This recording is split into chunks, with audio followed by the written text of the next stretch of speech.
Eliane Kabyl. Trafic d'organes et trafic de cadavres. Plusieurs cadavres dans un seul cercueil. Plusieurs actes de décès pour une seule personne. 15 ans de corruption et de forfaiture des fonctionnaires et des magistrats. Cela suffit.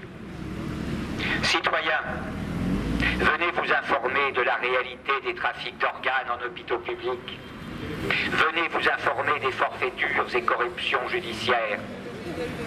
Citoyens, exigez avec nous la fin du logiciel Omerta dans l'administration de la justice, qui protège des délinquants et criminels, membres de la fonction publique. Nous voulons savoir où est passé le corps d'Eliane Kabyl. Nous voulons que les auteurs de ce crime organisé soient confrontés à leurs responsabilités. Institution de lâcheté, a dit le président Hollande à propos de ta magistrature. Merci, monsieur Hollande. Jean-Jacques Urvoas, trop de tes magistrats utilisent le logiciel Omerta aux dépens de milliers de victimes des trafics d'influence.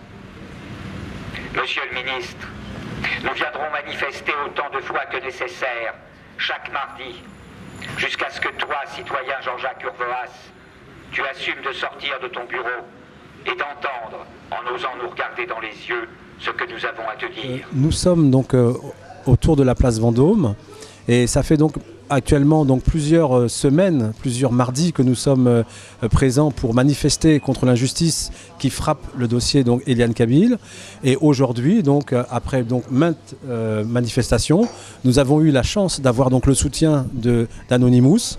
Et aujourd'hui, donc, grâce à ce soutien, nous avons donc beaucoup plus d'écoute, en tout cas face aux médias, puisque les forces de l'ordre étaient beaucoup plus importantes. Donc ils étaient conscients aujourd'hui qu'on représente un poids, une plus grande considération, en tout cas en termes de dérangement, puisqu'on dérange aujourd'hui, c'est ce qu'il fallait. Et peut-être que ça va finir par les interpeller et qu'ils se posent quand même les bonnes questions, parce que plus ça va avancer dans le temps et plus effectivement on va déranger, et c'est le but. Aujourd'hui, donc, Maître, qui est donc l'avocat qui représente donc ce dossier, qui a permis donc aujourd'hui d'avancer jusqu'à ce jour, et dans des conditions très difficiles, puisqu'il a été donc cambriolé dans la première semaine où il a pris le dossier, menacé au niveau de sa vie, et mis à pied pendant un mois pour avoir pris ce dossier. Et comme il a récidivé, parce qu'il n'a jamais lâché le dossier, il n'a jamais donc, contrairement à la majorité des avocats qui, lorsque on touche le point faible de la majorité des gens, c'est le porte-monnaie, il a résisté dans cette procédure.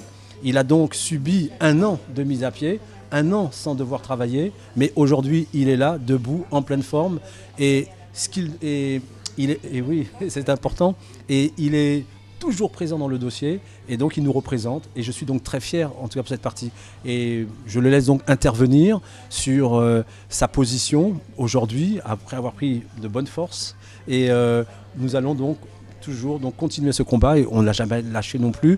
Et pendant qu'il était en train de prendre des forces, moi j'étais donc place Vendôme en train de manifester donc cette injustice.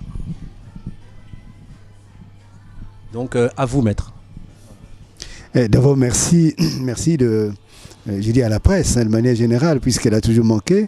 Merci à la presse de prendre en considération ce combat, qui est un combat, au début, qui était un combat familial, et qui, de plus en plus, fait de vagues, jusqu'à devenir, je crois, un combat symbolique contre l'atteinte à la vie humaine.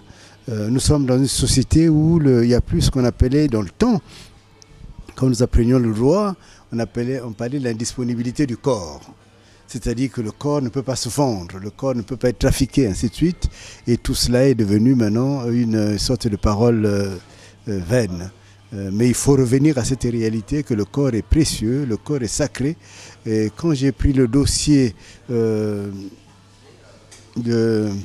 l'affaire Kabyl, puisque maintenant c'est ainsi que cette affaire est citée partout, ce n'était qu'une protestation qui se faisait autour de cette affaire. Et je me rappelle l'échange que nous avons eu avec M. Kabyl. Je lui ai dit, mais il faut que cette affaire, dont vous avez certainement fait des sit-ins et ainsi de suite, il faudrait qu'elle entre dans les rouages judiciaires. il faudrait qu'elle devienne une affaire judiciaire. Parce que souvent, il y a beaucoup de victimes qui confondent la rue avec l'interpellation judiciaire. Et il a fallu que cette affaire devienne judiciaire pour qu'elle prenne finalement une assise qui soit beaucoup plus, disons, accusationnelle, qu'on puisse dire qui a fait quoi, pour qu'on puisse chercher qui est responsable de quoi. Et c'est cela qui a conduit à des découvertes incroyables quand même, des découvertes, je crois que vous êtes au courant de cela.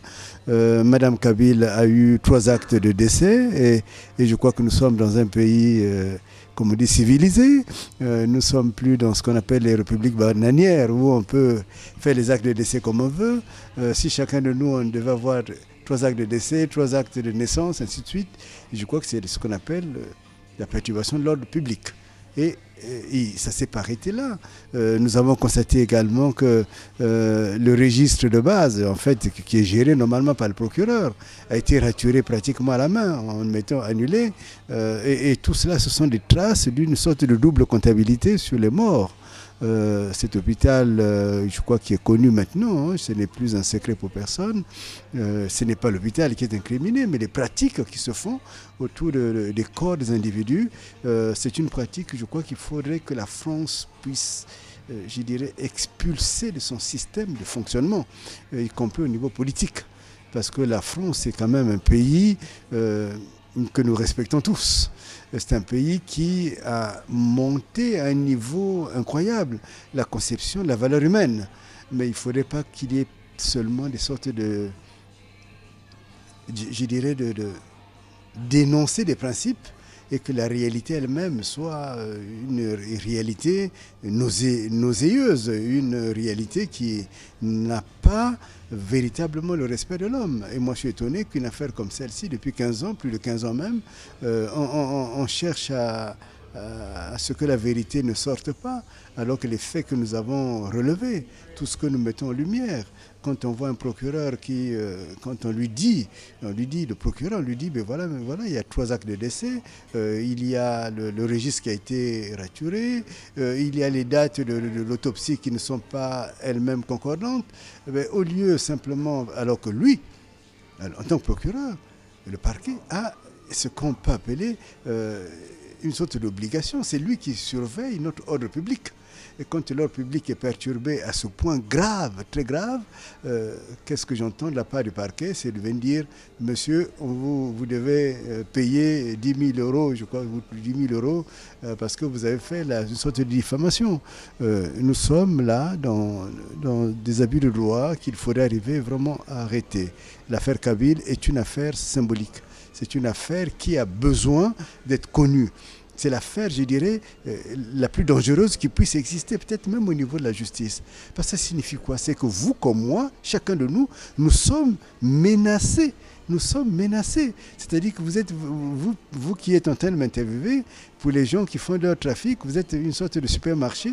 Ils ont envie de prendre le pouls, votre langue, tout ce qu'on veut, en fait, ils viennent trouver chez vous. C'est-à-dire quand ils vous voient marcher dans la rue, c'est comme des animaux qu'il faut dépecer, qu'il faudrait arriver à vendre. Il faut revenir quand même à des conceptions globales, réelles, réalistes même, je dirais. Et c'est des conceptions qui doivent dire que la personne humaine doit vraiment être... le corps humain est indisponible. Que quelqu'un puisse dire personnellement que moi, quand je mourrai, je laisse mon corps, comme on dit à la médecine, ainsi de suite, c'est une option aussi. Mais comme cela, prendre des personnes de manière, je dirais, on fait des victimes, mais des victimes qui n'ont pas consenti. Et également, si vous êtes peut-être au courant, vous savez qu'on a traité la famille Kabyle, surtout les enfants Kabyle, parce qu'il exigeait la vérité de familles pathologiques, c'est-à-dire qu'on va très loin. Mais qu'est-ce qu'on défend? Est-ce qu'on veut défendre la République? Est-ce qu'on veut défendre l'ordre public? Est-ce qu'on veut défendre le français? Est-ce qu'on veut défendre les principes que nous avons lancés dans le monde entier, qui font que le monde entier se déplace, viennent vers la France pour espérer un peu de droit, un peu de justice? qu'est-ce que nous voulons défendre? Nous sommes en train de défendre peut-être des caïds, en fait, quel que soit, qu'ils soient en col blanc, qu'ils soient tout ce qu'on veut, mais des gens qui sont décidés à détruire la personne humaine. Et le droit ne doit pas suivre cela. Le droit, justement, doit être là pour dire, voilà, il y a eu un acte, il y a eu une responsabilité, une réparation. Et on n'a pas cela. On n'a pas cela, et c'est pour cela que je dis que pour moi, le dossier Kabyle est un dossier symbolique. Et je dirais même qu'en termes de droit, la dernière fois dans un propos, je disais que nous pratiquons mal le droit. En France, on pratique mal même l'avocature. Parce qu'on a des petits préceptes qui sont dans les codes, on veut les appliquer comme cela pratiquement à toutes les choses. Or, le monde entier fait une enquête. Et dans ce dossier, on a dû travailler autrement. Je dirais pratiquement à rebours. Nous avons travaillé de telle façon que nous arrivons à chercher exactement si tout ce qui nous avait été dit, et tout ce qu'on avait reproché à la famille Kabyle. Vous ne savez même pas qu'il y a eu des autopsies où les gens venaient vers 4 heures alors que la famille arrive à 6 heures du matin. Donc tout ce qu'on a dit, tout ce qu'on a, partout on a cassé les demandes de la famille Kabyle. Est-ce que nous-mêmes on peut mener une enquête? Et si on n'avait pas fait cela, et si on n'avait pas mené notre enquête en nous, on n'aurait pas ce que nous avons de très fort. Ne fût-ce que cela, je ne sais pas combien de personnes regardent vos émissions, mais si les gens apprennent qu'il y a eu une femme qui a eu 3 actes de décès, je crois que ça va commencer à inquiéter les gens. Si les gens apprennent qu'en région parisienne, qu'une femme est entrée parce qu'on lui disait qu'il avait des phlébites, je crois, et qu'à la fin, on n'a jamais retrouvé son corps, on a même, alors qu'elle était déjà décédée, on l'a été déjà tuée, il y a une sorte de ventilation, de telle façon que la famille ait le sentiment que la personne est encore vivante, alors qu'en réalité c'est pour protéger les organes, puisqu'il faut les rafraîchir pour que les organes ne pourrissent pas. Donc nous sommes dans une situation, je dirais, tout avocat sérieux, y compris ceux qui ont fui ce dossier, puisque malheureusement il y en a beaucoup qui ont fui ce dossier, devraient se poser des questions. Comment nous pratiquons l'avocature? Parce que nous avons un métier très noble. Moi que j'ai eu des sanctions, j'ai eu ceci, de cela, cela ne m'a jamais posé des questions, parce que quand on choisit un métier, c'est pratiquement vocationnel. On va jusqu'au bout de ce que l'on fait. Si on n'a pas l'amour dans son dossier, dans son métier, en fait... on est un tambour, hein. En fait on résonne, mais il n'y a pas de réalité. Et ce n'est pas cela. Ma conviction profonde, la conviction que je donne à mon cabinet, c'est de dire que le cabinet doit être tenace, y compris lorsqu'il y a des menaces. Moi, plusieurs fois, on m'a dit, quand vous traversez la rue, surtout regardez de gauche à droite. Et c'est vrai que vous savez bien ce que cela signifie. Et quand on vous balance des choses comme cela, quand vous arrivez chez vous et qu'on a cassé les vitres, on a cassé, vous comprenez ce que cela signifie. Quand vous êtes à l'ordre des avocats, on vous donne des sanctions qui ne sont pas justifiées, on vous accuse des choses qui ne sont pas réelles. Vous savez ce que cela signifie. Donc, mais ce n'est pas cela qui doit empêcher d'aller jusqu'au bout. Quand on a pris un dossier, on doit le conduire jusqu'au bout. Et c'est ma détermination. Je veux que cette affaire triomphe. Je veux que les Kabyles, les enfants kabyles, puissent savoir un jour la vérité et qu'ils puissent transmettre. Je sais qu'ici, dans cette salle, il y a aussi les petits-enfants, petites filles, qui un jour ils puissent dire voilà de quoi est décédée votre grand-mère. Je veux que la France un jour, puisse établir une sorte de stèle, rien qu'à la mémoire de Madame Kabyle. Peut-être qu'il y ait même une loi Kabyle qui puisse casser la fameuse loi. Vous savez, il y a une loi maintenant, c'est que les organes, on peut les prendre chez toute personne, la loi Touraine, qui pour moi est une loi, pardonnez-moi et qu'elle me pardonne, c'est tellement une personne de valeur, mais elle est monstrueuse comme loi. Et il faudrait arriver un jour à enlever des lois de ce genre-là pour que nous puissions vivre en France avec sérénité. La France est un beau pays. Je crois que ce n'est même pas en puissance humaine, en puissance matérielle, en puissance militaire que la France est un grand pays. C'est justement en puissance, je dirais, judiciaire. Il y a une dimension judiciaire que la France a exportée même à travers le monde. Une dimension des droits de l'homme que la France a proclamée à travers le monde. Et revenons à ça. C'est ça qui fait la grandeur d'une nation, c'est sa justice.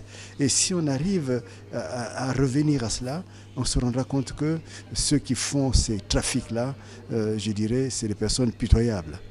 Pitoyables, et ce ne sont pas la France. Mais malheureusement, tant qu'on n'aura pas cette conception sûre et réelle de ce que doit être la valeur humaine, on leur donnera une sorte d'ascendance sur ceux qui sont vraiment des justes. Nous sommes dans un pays qui mérite le respect. Et pour que ce pays justement mérite ce respect, il faudrait qu'il reconnaisse que Kabyle a été victime d'un crime, que cette famille elle a le droit de réclamer la justice, et qu'un jour on puisse dire qu'on ait honte de ce qui s'est passé à Gonesse. Il faut qu'on ait honte un jour. Et le jour où on aura honte, alors la justice aura triomphé. Alors tous ces jugements parfois que je rencontre, qu'on nous oppose, pour moi c'est des jugements pour rire. Parce que quand il y a une affaire très grave comme celle-là, le TGI de Paris a des responsabilités importantes et doit reprendre vraiment les dossiers un à un. Et je comprends le sens de ce sit-in où on dit simplement au ministre de pouvoir recevoir les victimes. Et je crois que c'est tout à fait légitime. C'est un citoyen qui est élevé à ce rang de dignité, et c'est normal qu'une famille qui souffre d'injustice puisse dire au ministre de la Justice de les écouter. Je ne vois pas en cela ce qui est indigne. Au contraire, c'est ça la dignité. C'est cela justement la République. Je vous remercie beaucoup.